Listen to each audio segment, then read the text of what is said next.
hey, what's going on? We got you here, we got you here, we got you This here. This dog is high tech. He's got a gentleman you can't see behind the camera, but holy shit, there's a bunch of cameras in this motherfucker. Yeah, well, welcome to Defender the Riff. We bring only the best. Y'all ain't messing around. This is the Lamb of God presents the Headbangers Boat. That's what it is. And everyone else I've dragged into doing this show this week on Your Amazing Boat has to be punished by sitting here playing guitar with me. But guess what? It's your boat. You get the fucking luxury. And I play bass. you get the luxury of not bringing your bass and just sitting next to two guitars. I ain't gonna make you play a fucking note. Well, I really appreciate you being kind in that description because you said, hey, bring a bass, we'll jam out, and I totally forgot. And I'm pretty sure that someone even reminded you to bring your bass and you still forgot it. I'd actually forgotten that we were gonna meet up here. I was hanging out with some people. My wife texted me, hey, oh shit, Daniel Dekay. Yes, so... Which, just for the record, this is a bad motherfucker. Just, we've been bumping into each other at festivals and shows for a long fucking time. That's true gentleman.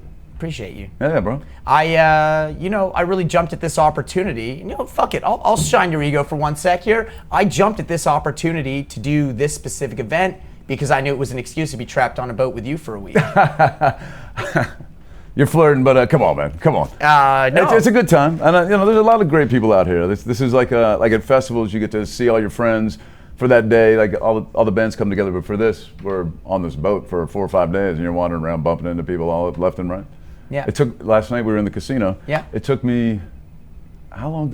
It took me about 45 minutes to get from the casino all the way up to my floor, just because every step I take, whether I knew them or was somebody on the boat. It's a festival at sea, because that's the way it is with the festival. Like from catering to Artist World or Artist World to stage, it's like what should be a 3.5-minute walk turns into a 45-minute endeavor. Yeah. But I love it, man. This is this alternate reality we're floating around on is pretty great. It's all part of the simulation, and it's fantastic. They're doing a great job. Dude. You see the waves out there? They look real as shit. Did you see that AI Gene Hoglan that just played guitar? That was insane. I was like, world's best drummer plays guitar. Poof. Yeah. That's a great prompt. Yeah. He is the world's greatest drummer, man. I love Gene. He's a sweetheart and just insanely talented. Just a machine. Like, he's not missing. He's perfectly on time. Everything's hit. Ridiculous. I got to see him air drum Tom Sawyer one time as they were checking that on the PA, and that's like a core memory stuck in there. Like, holy shit. They get to see a master just fucking. I know. I love watching, because I love air drumming as a guitarist, but when you watch like an actual drummer air drum, it's a whole other experience.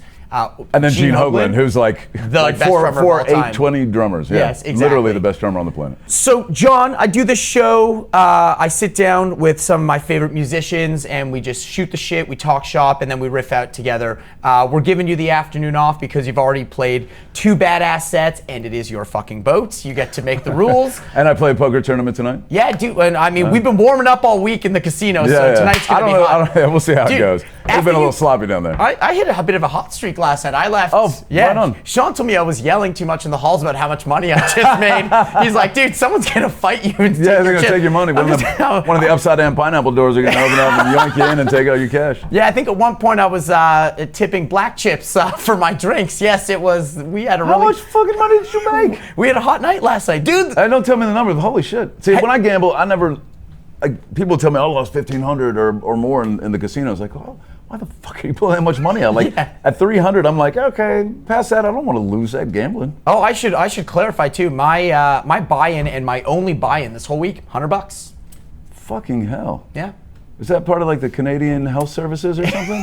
How do you do that? Universal health care extends to international waters. Yeah, apparently. In the casinos, they make sure you're taken care of. You know what it was? I learned how to make money last in a gambling or a gaming situation because of arcades. I used to have very limited coins, and I was obsessed with like pinball or Galaga or any of the old style arcade games. You're maximizing games. The value of your quarters. Yeah, and my old man would yeah. drop me off and be like, all right, like here's like $3, and that's what you're getting. So whether but you in make Canadian, that was like 8 quarters or something? It's a bunch of loons and tunes. This your $3, whether you make it last for 3 minutes or for 3 hours is on you. Yeah, so, and you can't buy drugs with this $3. No.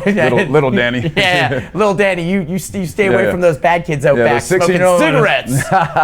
Smoking with cigarettes. Yeah. But yeah, man, it's cool to sit down with you and talk the shit. I gotta ask, the kind of question I always ask everyone is, who was your first guitar god? Bass god? Was it always bass for you? Was there ever a moment where you were like 6 or 4 strings? So yeah, I like making noise, so I'm just, for whatever reason, whatever I'm making it on. I really wanted to play drums though, because I love drums. Parents' nightmare? Yeah, well, this was I'd played some guitar, like acoustic, and then my dad had an old baritone uke that I played when I was a kid, just dicking around, not like doing anything real. So I was playing my friend's drum set with his roommates. The bass player took off for the summer, and my friend was like, "Man, fucking play bass. I want to play my drums." So that's how I got into the bass. And so in Richmond, the bar was set high. We were known that like if you played in Richmond, or if you were like a touring band or people playing parties, people were going to sit there and watch you like this, and if they love you, they're going to go like this. So it was a really tough crowd to get into. So I think that was the bar we had to play to get to be good as we are. But in doing so, there's this man named Mike Bishop. He sings for Gore now. He had been the bass player years ago, and he had a band Keep On for a while, which I think they might still be doing some stuff. That dude was like the local guy, all fingers, but ridiculous. That guy's so insanely talented, and singing as well. So that was like a local guy. I'd be like, holy shit, that guy's like insanely talented. And then like there he is sitting at the bar later on, just a normal dude. Right. So not only did I see him playing and be like, holy shit, I would love to play bass like that. And also I learned like, I'm a normal dude, he's a normal dude. I can do that shit. Why not? I would say being able to bring that type of personality to the game, the normal guy approach, is almost as important as being able to play the songs, because no one wants to hang out with an asshole after the show. That's true, but a lot of times the assholes just dip out and get their ass kissers to hang out with them. it just sort of sorts itself out, doesn't it? It does. I'm a man of the people. I bartended for a long time. I love hanging out and bullshitting. I could talk to a stranger as easily as somebody I know. That's rad. I love it. Were you like coming up? Were you like a covers kid? Did you like try and mimic your heroes and learn a bunch of cover songs, or were you just always riffing your own shit? We're always riffing our own shit. I learned a couple punk rock riffs here and there. Sure. But yeah, no, I was never really spending much time learning other people's stuff. I do that now just because it's fun. I'll get a riff stuck in my head. It's like, oh fuck, all right. And I've learned the goofiest shit. Just the Two of Us by George Benson. Fucking all kinds of shit. I got a playlist of all the shit that I'd like. All right, add that to the playlist. I learned that one. That's my play-along list. So I could call you for a chill jam cover set one night. We could probably put something cool together. I'll send you the playlist. Yeah, we'll work on that. We'll get. Hey, you know Phil Demmel does at his bar. They Merkins. Yeah. They do a Christmas. The Christmas thing. Are you doing that this year?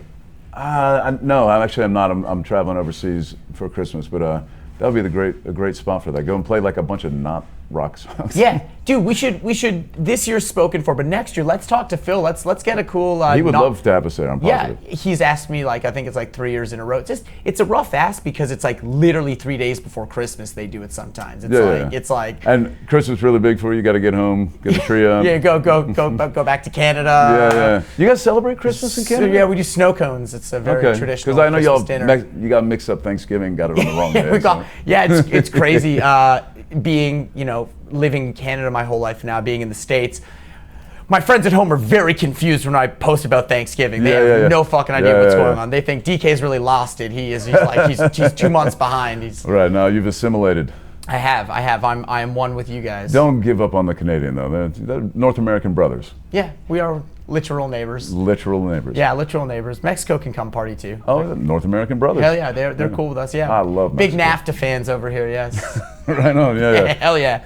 This is the second time you've done this. I'm sure you've been on other cruises before, but it's a little different when it's your own namesake cruise like this. Do you feel like a king in your castle walking around? Is it a pretty cool feeling? That's an interesting way to put it. It's really cool to go to the casino and see Lamb of God presents on the felt. Yeah, because you're a gambler. You love the casino, man. And like to see your band's brand in a casino. Like casino's real. That's like you've made it. I suppose so.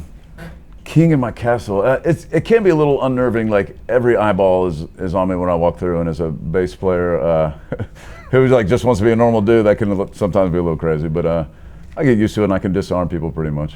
Yeah, you're like Ian Hill, Judas Priest. You want to be standing in the back on your like X marks the spot or the spot. Well, no, not on stage. I'm just saying, like most of the times, like people always want to see the singer. Right. And then as you get bigger, they're like, oh, the guitar players, they riff so hard. And then when they're looking for your bass player, I think that's when you've really made it. That's actually a very good analogy. Yeah, it's you know, if the bass player's getting some love, the band has done some shit. Yeah. You got some respect out there in the world if people give a fuck about your bass player. Hell yeah, dude. Well, thanks for inviting us on your boat. Bro. Thanks for being So so good. accommodating from, before we rolled cameras, I told John, it was like, my first meeting of the boat was the first goal was meet up with you, high five and grab We a did. drink, and now this is our final shooting of the boat. We're gonna high five, we're gonna turn all these fucking cameras off and go have a drink. That's true. And we're gonna go play some poker and look at your name on the felt. Yeah. It's gonna be pretty This fun will be tonight. Fantastic. Yeah, can you squeeze me into the tournament tonight or what? No, I can't. 'Cause Yeah, I know. It's people like, buy in. I know people have been buying in and playing all week to sit at the They table have, with you. yeah. And then they bring my dumb ass in. Oh, here's a C. Here you go. It's his Yeah. name. It's his name on the chips. This won't come out until after the boats. Oh, they can't see it anyway. Yeah, Mark's playing at 10:30. I start at 10, so Yeah. about 10:25. All in. Yeah. All in. And I'm There you either go. going to end it winning big or I'm going to get knocked out and go watch Mark play. Yeah, I'm excited to see Mark's solo band. It's gonna be Yeah. awesome. Hell yeah. It's going to be great. John, So let's get the high five you're on the film. man. Yeah, let's do it. Thank We you, got guys. here, that one, that one, that one. It's like hot ones. We got one here. Pick a camera. This one. I'm going to plug something. We're doing tofu wings next. I've laid out the red carpet for you. That's it. Much love to that production, but thank you. You're cool. Thank you. Fuck you, I'm out. This guy's awesome. Smoke weed.